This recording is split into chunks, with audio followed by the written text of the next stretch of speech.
বৰালি মাছ আনিছে দাদাই। আজি বনাম ঔটেঙা আৰু মাছৰ জোল। কোনে কোনে খাই ভাল পায় কমেণ্ট কৰি জনাব। আহক এতিয়া মাছকেইটা কাটি লওঁ। গড়ডাল ধুনীয়াকৈ ধুই লৈছোঁ, দাও গোটাই লৈছোঁ। এতিয়া কাটি লওঁ ৰ'ব দেই। এয়া মোৰ মাছ কাটি ৰেডি হৈ গ'ল। এইফালে আকৌ ঔটেঙাখিনি ধুনীয়াকৈ কাটি লৈছোঁ। ঔটেঙা খাইছে নাই গৰমত? ৰৈ থকা কথাই নাই। লৰালৰিকৈ গেছটো অন কৰি কেৰাহীত তেল দিলোঁ। এতিয়া লাহেকৈ মাছখিনি ফ্ৰাই কৰি ল'ম। আপোনালোকে বাৰু বৰালি মাছ খাই ভাল পায়নে?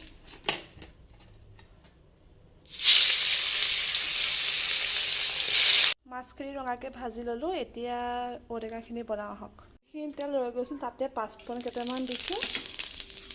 পাঁচফোৰণ কেইটামান তাতে ফুটাই লৈ ঔটেঙাখিনি ভাজি ল'ম। অকণমান জোখমতে নিমখ দিছোঁ আৰু হালধি দি ভালদৰে লৰাই লৈছোঁ। এনেকৈ অলপ সময় ভজাৰ পাছত গৰম উতলা পানী দি দিম। এইফালে পিঠাগুড়ি অকণ গুলি লৈছোঁ। তাৰ তৰকাৰীখিনি দি দিম, তেতিয়া তৰকাৰীত ডাঠ হ'ব আৰু সোৱাদো লাগিব। ঔটেঙাখিনি ভাজি হৈছে, এতিয়া মই তাতে দি দিম পিঠাগুড়িখিনি।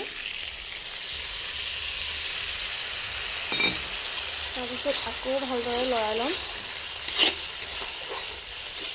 আপোনালোকে কচু থাকিলে কচু দিব পাৰে বা আলু বইল কৰি পিটিকা কৰি দিব পাৰে। মই খালি আজি পিঠাগুড়ি দি খাম বুলি মনতে ভাবি ল'লোঁ যে সেইকাৰণে এনেকৈ বনাই দিলোঁ। এনেকৈ টেষ্ট কৰি চাবচোন, বহুত ভাল লাগে। আৰু এতিয়া পিঠাগুড়িখিনি গোট মাৰি যাব যে, সেইকাৰণে জলদি গৰম পানী এড কৰি দিছোঁ জোখমতে। আমাৰ টেঙা তৰকাৰী ৰেডি হৈ গৈছে। ইয়াতে এতিয়া মাছখিনি দি দিম।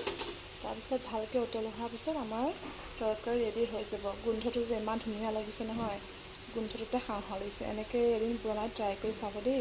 আজিলৈ আহিছোঁ দিয়ক, বাই।